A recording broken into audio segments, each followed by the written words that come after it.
Welcome दोस्तों। आज हम लोग बिहार बोर्ड के 10वीं वर्ग के संस्कृत का पाठ 2 पाटलिपुत्र वैभवम को पढ़ेंगे। पाटलिपुत्र वैभवम का अर्थ होता है पाटलिपुत्र का वैभव। पटना का प्राचीन नाम पाटलिपुत्र था। सबसे पहले पाठ परिचय को जान लेते हैं। इस पाठ में बिहार की राजधानी पटना के प्राचीन महत्व का निरूपण करने के साथ ऐतिहासिक परंपरा से आधुनिक राजधानी के प्रसिद्ध स्थलों का भी निरूपण किया गया है।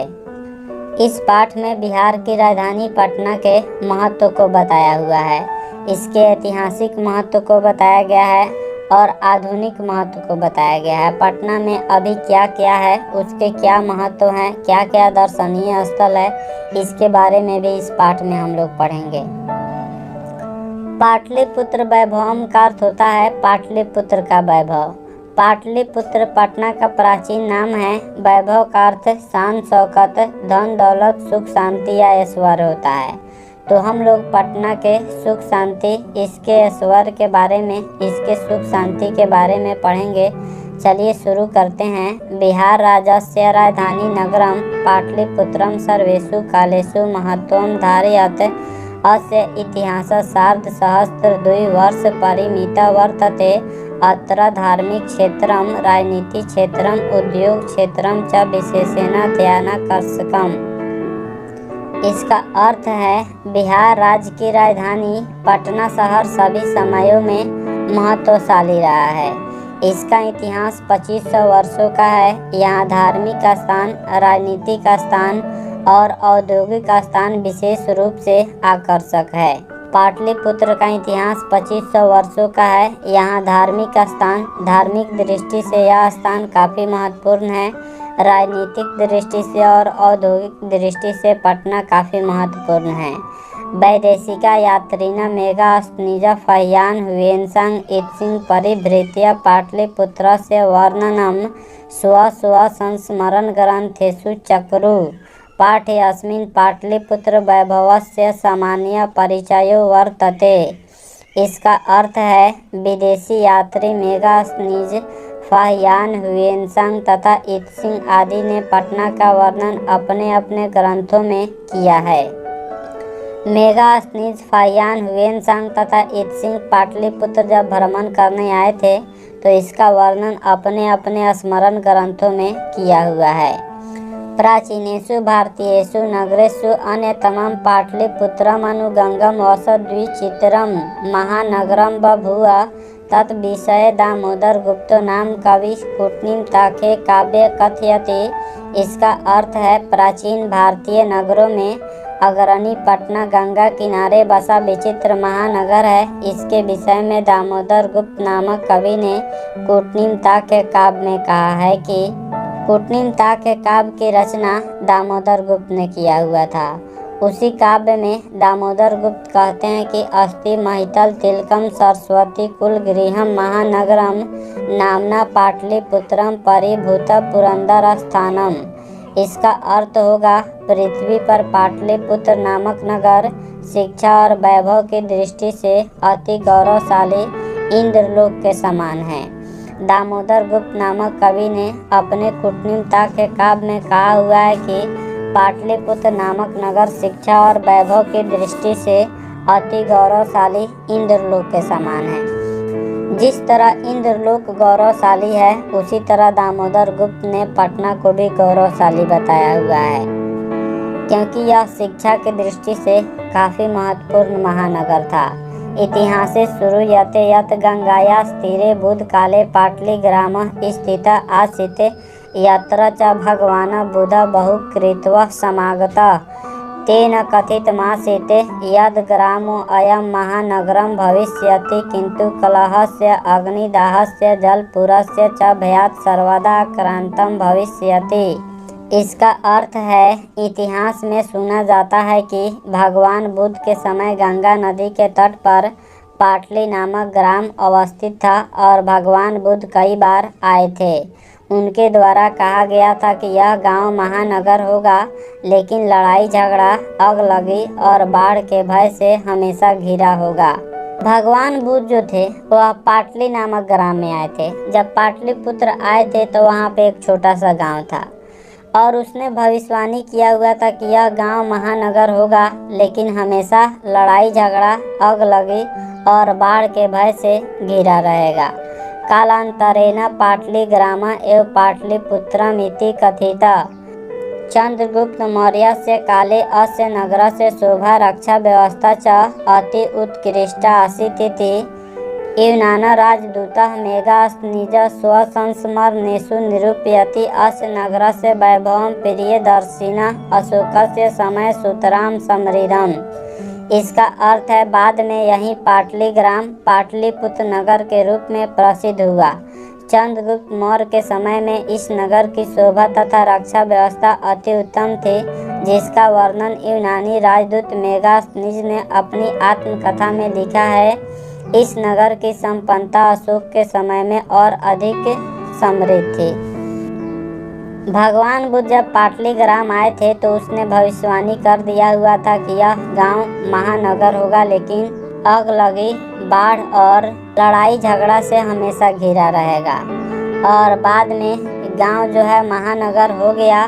चंद्रगुप्त मौर्य के समय में इस नगर की शोभा और रक्षा व्यवस्था अति उत्पन्न थी, जिसका वर्णन यूनानी राजदूत मेगास्नीज ने अपनी आत्मकथा में लिखा है। और इस नगर की संपन्नता अशोक के समय में और अधिक थी।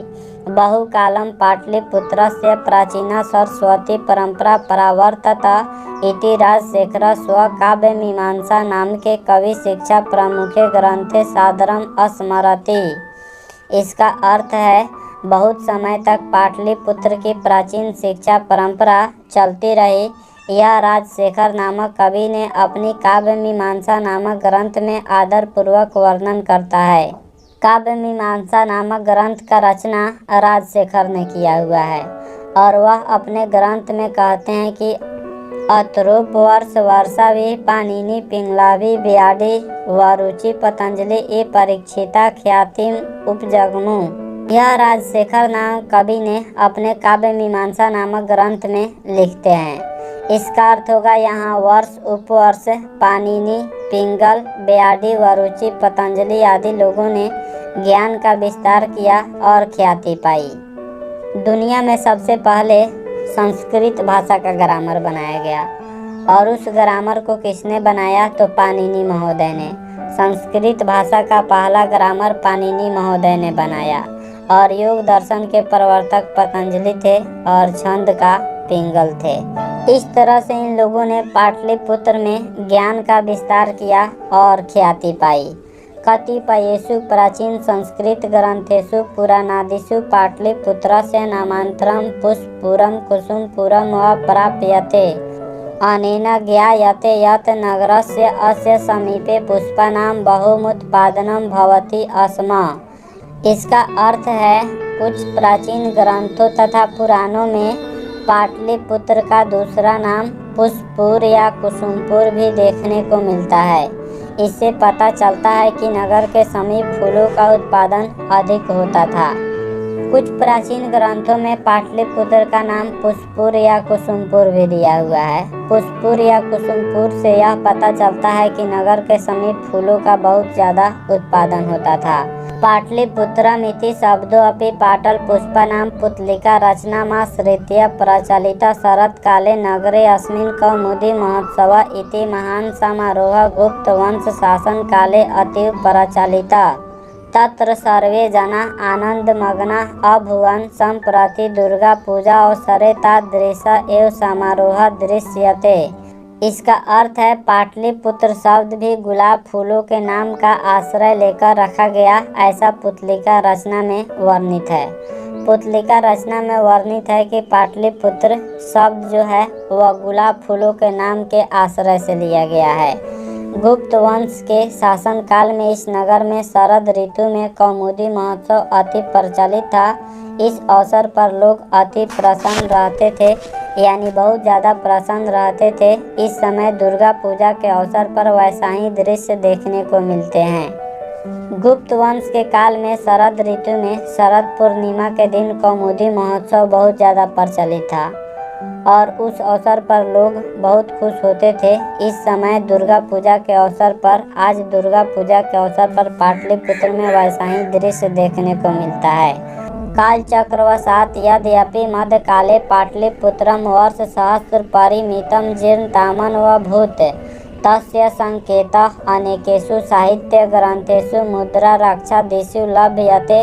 मुगलवंशकाले अस्य नगरस्य समुद्धारो जातः। आंग्ल शासनकाले च पाटलिपुत्रस्य सुतरां विकासो जातः। इसका अर्थ है समय परिवर्तन के कारण मध्यकाल में पाटलिपुत्र 1000 वर्षों तक पिछड़ा रहा। इसकी जानकारी अनेक साहित्य ग्रंथों एवं मुद्रा राक्षस नाटक में मिलती है। मुगल शासन काल में इस नगर का विकास हुआ तथा अंग्रेज शासन काल में इस नगर का काफ़ी विकास हुआ। चंद्रगुप्त मौर्य के समय में और सम्राट अशोक के समय में इस नगर का वैभव काफ़ी अच्छा था, लेकिन समय परिवर्तन के कारण मध्यकाल में पाटलिपुत्र 1000 वर्षों तक पिछड़ा रहा। इसकी जानकारी साहित्य ग्रंथों से और मुद्रा राक्षस नामक नाटक से मिलती है। मुगल वंश के काल में इस नगर का विकास हुआ, लेकिन अंग्रेजों के काल में इस नगर का और अधिक विकास हुआ। नगरमिदं मध्यकाले एव पट्नेति नाम्ना प्रसिद्धिं गात्। अयं च शब्दः पट्टनमिति शब्दात् निर्गतः। नगरस्य पालिका देवी पट्टन देवीति अद्यापि पूज्यते।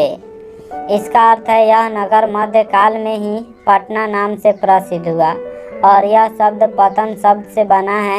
नगर का पालन और रक्षा करने वाली पट्टन देवी आज भी पूजी जाती है। प्राचीन काल में पटना का नाम पाटलिपुत्र था और मध्यकाल में पटना नाम पड़ा। पाटलिपुत्र का नाम मध्यकाल में पटना पड़ा और पटना शब्द जो है वह पतन शब्द से बना हुआ है। नगर की पालन और रक्षा करने वाली पट्टन देवी के नाम पर इस नगर का नाम पटना पड़ा। पट्टन देवी आज भी पाटलिपुत्र में अर्थात वर्तमान पटना में पूजी जाती है। सम्प्रति पाटलिपुत्रम पटना नाम नगरम अति विशालम और तते बिहारस्य राजधानी चास्ति। अनुदिनं नगरस्य विस्तारः भवति। अस्य उत्तरस्यां दिशि गंगा नदी प्रवहति। तस्या उपरि गांधी सेतुर्नाम एशिया महादेशस्य दीर्घतमः सेतु किंच रेलयान सेतु निर्मीयमानो वर्तते। इसका हिंदी अर्थ है, इस समय पाटलिपुत्र अर्थात पटना नामक नगर अति विशाल बिहार राज्य की राजधानी है। आए दिन इसका विस्तार हो रहा है। इस नगर के उत्तर दिशा में गंगा नदी बहती है। इसके ऊपर एशिया महादेश का सबसे लंबा पुल गांधी सेतु बना हुआ है और रेल पुल का निर्माण हो रहा है। आज के पटना बिहार की राजधानी है और इसका प्रतिदिन विस्तार हो रहा है। इसके उत्तर दिशा में गंगा नदी बहती है और उसके ऊपर एशिया महादेश का सबसे लंबा पुल गांधी सेतु है, जिसकी लंबाई 7 किलोमीटर है और रेल पुल का निर्माण हो रहा है। हालांकि रेल पुल का निर्माण हो चुका है, लेकिन इसमें दिया हुआ है कि हो रहा है क्योंकि यह बहुत पहले किताब लिखी गई है। नगरेऽस्मिन् उत्कृष्टः संग्रहालयः, उच्च न्यायालयः, सचिवालयः, गोलगृहं, तारामण्डलं, जैविक उद्यानं, मौर्यकालिका अवशेषः, महावीर मन्दिरम् इत्येते दर्शनीयाः सन्ति। प्राचीन पटना नगरे सिख संप्रदायस्य पूजनीयं स्थलं दशम गुरु गोविंद सिंहस्य जन्म स्थानं गुरुद्वारेति नाम्ना प्रसिद्धं वर्तते। तत्र देशस्य तीर्थयात्रिणः दर्शनार्थमायन्ते। इसका हिंदी अर्थ है, इस नगर में उत्कृष्ट संग्रहालय, उच्च न्यायालय अर्थात हाई कोर्ट, सचिवालय, गोलघर, तारामंडल, जैविक उद्यान, संजय गांधी जैविक उद्यान जो चिड़ियाघर है, मौर्यकालिक अवशेष, महावीर मंदिर आदि दर्शनीय स्थल है। पटना में उत्कृष्ट संग्रहालय, हाई कोर्ट, सचिवालय, संग्रहालय अर्थात म्यूजियम। संग्रहालय किसको कहा जाता है? जहाँ पे प्राचीन वस्तुओं को रखा जाता है उसी को संग्रहालय कहा जाता है। हाई कोर्ट है, सचिवालय है, गोलघर है, तारामंडल है, जैविक उद्यान है, मौर्यकालिक यानी मौर्यों के समय का अवशेष है, महावीर मंदिर आदि दर्शनीय स्थल है। प्राचीन पटना नगर में सिख संप्रदाय के पूजनीय स्थल गुरुद्वारा 10वें गुरु गोविंद सिंह का जन्म स्थान है। सिख संप्रदाय में 10 गुरु आए। पहले गुरु गुरु नानक थे और अंतिम गुरु गुरु गोविंद सिंह थे, जो 10वें गुरु थे। गुरु गोविंद सिंह का जन्म पटना नगर में हुआ था। यहाँ देश के विभिन्न क्षेत्रों के तीर्थ यात्री दर्शन के लिए आते हैं। एवं पाटलिपुत्रम प्राचीन कालात् अद्यावधि विभिन्नेषु क्षेत्रेषु वैभवं धारयति सर्वं च संकलित रूपेण संग्रहालय दर्शनीयमिति पर्यटन मानचित्रे नगरमिदं महत्वपूर्णम्। इसका हिंदी अर्थ है, इस प्रकार पाटलिपुत्र प्राचीन काल से आज तक विभिन्न क्षेत्रों में वैभव धारण किया है और संग्रहालय के समान दर्शनीय है। पर्यटन की दृष्टि से यह नगर अति महत्वपूर्ण है।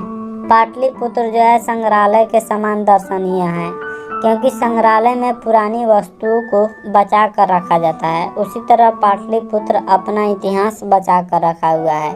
प्राचीन से लेकर वर्तमान तक पाटलिपुत्र अपना पूरा इतिहास बचा के रखा हुआ है और पर्यटन की दृष्टि से, भ्रमण करने की दृष्टि से यह नगर काफ़ी महत्वपूर्ण है। जो पटना में रहता होगा वह पटना घूमता ही होगा। अगर आपको कभी समय मिले तो पटना अवश्य घूमिएगा, जो काफ़ी महत्वपूर्ण महानगर है।